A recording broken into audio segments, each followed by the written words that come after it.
Antonio A.J. Armstrong Jr. has been declared guilty by a Texas grand jury for the murders of his parents, committed when he was just a teenager back in 2016. This is the disturbing case of Antonio Armstrong Jr., son of late NFL linebacker Antonio Armstrong Sr. If you enjoyed this video, leave a like and subscribe for weekly true crime videos. In 2016, Antonio A.J. Armstrong Jr. was found guilty of capital murder in the case of his parents Antonio S.R. and Dawn Armstrong and was sentenced to life in prison. In July 2016, Armstrong Jr. dialed 911 at 1:40 a.m. to notify police that he heard multiple gunshots ring out from his parents' bedroom while his 12-year-old sister was still asleep downstairs, according to a local news station. Following an initial investigation of the crime scene, the story that was told didn't align with what was uncovered, which led police to look at the then teenager as a suspect. On Wednesday, after more than 10 hours of deliberation, a jury of 7 men and 5 women agreed that the 23-year-old took the lives of his mother and father by shooting them. The trial, which was the third attempt prosecutors made to prove Armstrong Jr. did kill his parents, lasted 11 days, and 31 witnesses took the stand. Many of his family members were in the courtroom to learn if he would be convicted of murder. Some of those in attendance were his sister, grandparents, aunts, uncles, and cousins who attended the trial to show support.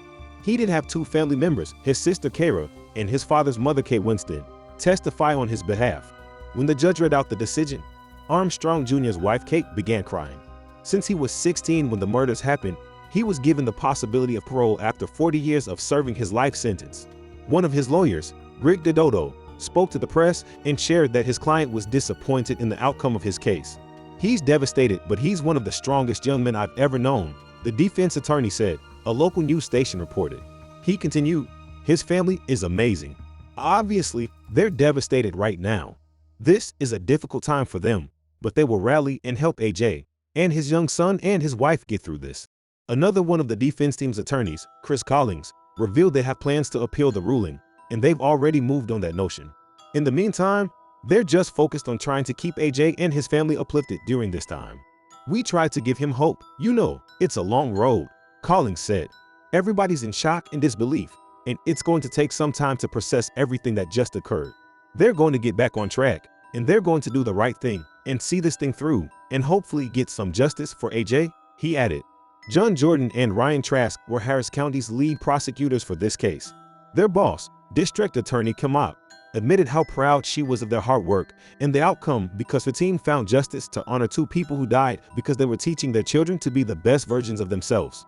In trying to speak for those who no longer had a voice to defend themselves or say what happened, "Our job was to find justice for them," Auk said in a news conference. Antonio S.R. and Dawn Armstrong died because they were trying to be good parents, because they wanted their children to do right, not to lie, to work, to be law-abiding, contributing adults. And for that, they paid with their lives.